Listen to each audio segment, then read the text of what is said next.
Welcome to the ultimate breakdown of Solo Leveling Season 1, a world where dungeons, hunters, and monsters collide in a high-stakes game of survival.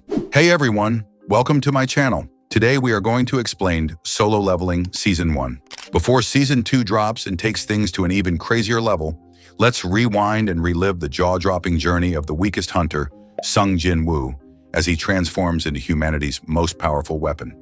So without wasting any more time, let's dive right into the world of dungeons, monsters, and epic battles. The story begins with Sung Jinwoo, a low-rank hunter known as the world's weakest. His daily struggle is simply to survive in dungeons and earn a little money. His only goal is to take care of his mother and younger sister. But life as a low-rank hunter isn't glamorous. Among hunters, Jinwoo is considered the weakest, and his companions waste no time mocking him. However, despite his shortcomings, Jinwoo never gives up. In the opening episode, Jinwoo joins a low-risk dungeon raid. It's a simple task that hunters of all ranks can handle. But as the team explores the dungeon, they discover a hidden double dungeon. The atmosphere suggests something is off, and their fears come true. The double dungeon is a creepy place filled with statues, with strange commandments written on the walls. Follow the rules or face death. Jinwoo and his team try to understand the rules, but the dungeon is actually a deadly trap. One mistake, and it's game over. Through clever thinking and determination, Jinwoo emerges as a hero, showcasing his bravery by risking his own life to save his teammates. In the end, he accepts his inevitable death, but the story doesn't end there. Jinwoo suddenly wakes up in a hospital, and something strange happens. A blue interface floats in front of him, just like a video game menu. The system declares that Jinwoo is now a player and has a unique ability to level up. Jinwoo's life takes a drastic turn. The system assigns him daily quests, and these tasks are unexpectedly hilarious, like push-ups, sit-ups, and running. At first, Jinwoo thinks it's all pointless, but once he starts completing the tasks, he receives tangible rewards like his stats increase. Slowly, Jinwoo begins to understand the true meaning of being a player. Unlike other hunters bound to fixed ranks, he has entered a new world where he can become even stronger. He refuses to waste this opportunity. His first big test comes when he enters a low-rank dungeon alone. Other hunters think it's reckless, but for Jinwoo, it's a golden chance to explore his new powers and grind levels. These early moments highlight Jinwoo's determination and work ethic. He has an extraordinary opportunity, and we, the audience, witness how the weakest hunter slowly starts holding his own against monsters that once overpowered him. A major twist occurs when Jinwoo stumbles upon an instant dungeon, a system-generated, isolated training ground. The monsters here are far tougher than usual, pushing Jinwoo to his limits. The stakes are incredibly high, but the rewards are even more tempting. Jinwoo faces his biggest challenge yet when he fights against a pack of elite monsters. Even though he's outnumbered and outmatched, he uses his quick thinking and newly enhanced strength to secure victory. This marks a milestone. Jinwoo is no longer a liability, but a capable fighter. As Jinwoo grows stronger, his physical transformation becomes noticeable. The scrawny and unimpressive Jinwoo from Episode 1 now has a commanding presence, and his physique reflects his newfound strength. One day, Jinwoo joins another raid party in a dungeon guarded by a powerful boss monster. The team still underestimates him, but he quietly proves how much he has improved. The raid leader, Hwang Dong-suk, has a sinister plan. He and his group trap Jinwoo and another hunter in the boss room, intending to let them die so they can claim more loot and cover it up as an accident. But this moment becomes a turning point for Jinwoo's growth. Betrayed and left for dead, Jinwoo fights the giant spider boss alone.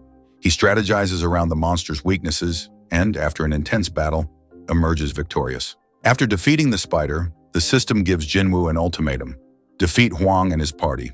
This moment suggests that perhaps Jinwoo isn't controlling the system is controlling him. After this battle, Jinwoo realizes he is no longer an ordinary hunter. His abilities have surpassed human limits. But for now, he chooses to keep his powers a secret. This moment establishes a growing divide between Jinwoo and the rest of the hunters. He is no longer just one of them. The next big test in Jinwoo's solo leveling journey comes when he enters another instant dungeon.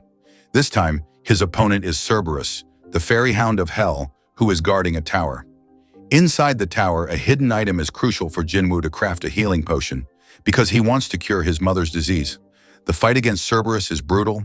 It tosses Jinwoo around like a chew toy, but Jinwoo manages to survive by using a healing potion saved from his daily training quests. Slowly, after understanding his surroundings better, Jinwoo defeats Cerberus and, in return, receives some amazing loot. After this, Jinwoo encounters Jinho, a rich, pampered kid who hides behind his fancy epic loot but doesn't know how to use it properly. Jinho offers Jinwoo a spot in his new attack force and tempts him with 30 billion.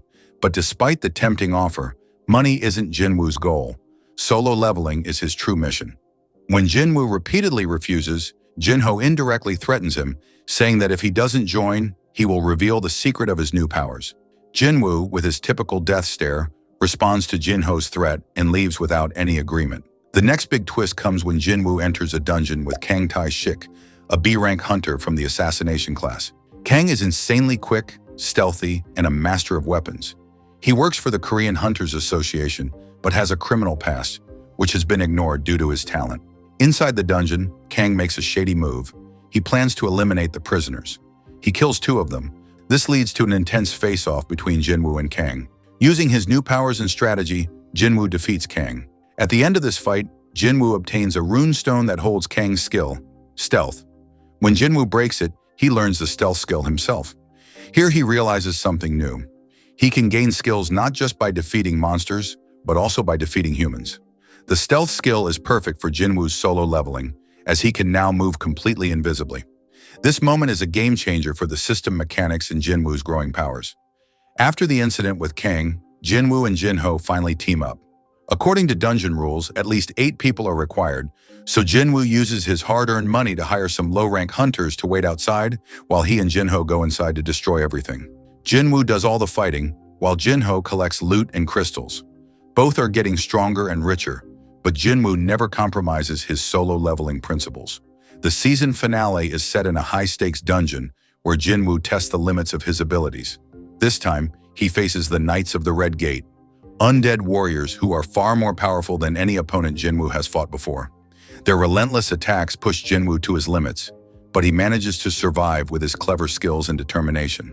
The climax arrives when Jinwoo faces Igris, the leader of the Knights, who fights with a massive sword and ornate armor.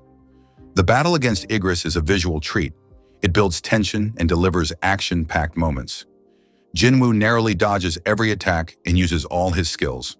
In the end, through sheer willpower, he defeats Igris. But the story takes another interesting turn. Jinwoo uses his shadow extraction skill to add Igris to his shadow army. Now Igris becomes his soldier, and the season ends with a powerful moment. Jinwoo standing in the middle of his shadow army, silently acknowledging how far he has come. The hunter, once considered the weakest, is now a rising force. With this promise, Season 1 closes. So that was the recap of Solo Leveling Season 1. If this story has excited you and made the wait for Season 2 even more intense, be sure to share your hype in the comments. Don't forget to like, subscribe, and hit the notification bell. Until then, see you in the next video.